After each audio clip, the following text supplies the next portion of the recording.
All about Aesculus sylvatica, a Q and amp, a with Ferb Vu. Hi there, I'm Ferb Vu, and I'm here to answer your questions about the Aesculus sylvatica, also known as the painted buckeye.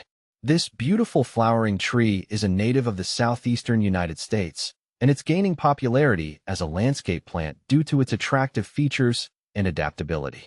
So let's dive in.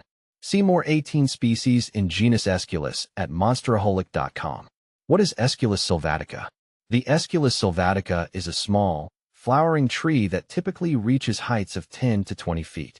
It's known for its palmate leaves, which have 5 leaflets that emerge reddish in spring and mature to a glossy green. The real showstopper, though, are the blooms. In early spring, the Aesculus sylvatica produces showy clusters of yellow-green flowers, sometimes tinged with red. These blooms give way to smooth, brown fruits that mature in fall. Aesculus sylvatica versus Aesculus hippocastanum, horse chestnut. The Aesculus sylvatica is often confused with its close relative, the Aesculus hippocastanum, or horse chestnut. Here's a quick breakdown of the key differences. Size. Aesculus sylvatica is a smaller tree, reaching 10 to 20 feet, while Aesculus hippocastanum can grow to 60 to 100 feet. Flowers. Aesculus sylvatica has yellow-green flowers, sometimes with red accents. Aesculus hippocastanum has white or pink flowers with a red spot in the center. Leaf size. Aesculus sylvatica leaflets are smaller, typically 4.5 to 6 inches long. Aesculus hippocastanum leaflets are larger, reaching 6 to 8 inches. Habitat. Aesculus sylvatica thrives in moist, well-drained soils with partial shade. Aesculus hippocastanum prefers full sun and tolerates a wider range of soil conditions. How to plant and care for Aesculus sylvatica. If you're interested in adding the Aesculus sylvatica to your landscape, here's some helpful information.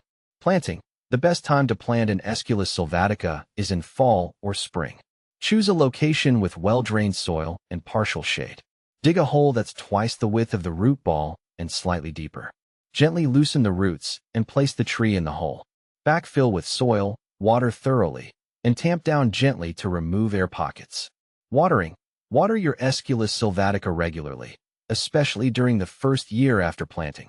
Once established, it's moderately drought-tolerant, but will appreciate deep watering during dry spells. Soil. The Aesculus sylvatica prefers moist, well-drained soil that's slightly acidic. If your soil is heavy clay, amend it with compost or sand to improve drainage.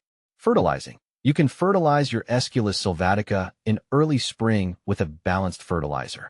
Avoid over-fertilizing, which can encourage excessive leaf growth at the expense of flowers and fruit. Pruning. Pruning is generally not necessary for Aesculus sylvatica. However, you can remove dead, diseased, or damaged branches anytime. If you want to shape the tree, prune lightly in late winter or early spring. Common problems with Aesculus sylvatica. The Aesculus sylvatica is a relatively low-maintenance tree, but there are a few potential problems to watch out for. Powdery mildew. This fungal disease can cause white spots to form on the leaves. Improve air circulation around the tree and use a fungicide if necessary. Leaf scorch. Brown edges on the leaves can indicate underwatering or drought stress. Water your tree deeply during dry periods. Insects. Aesculus sylvatica can be susceptible to pests like aphids, bagworms, and Japanese beetles. Use insecticidal soap or neem oil to control these pests. Aesculus sylvatica. A great addition to your landscape. The Aesculus sylvatica is a beautiful and versatile tree that can add a touch of elegance to any landscape. With its attractive flowers, interesting foliage, and compact size, it's a great choice for smaller yards or gardens. With a little care, you can enjoy this native beauty for many years to come.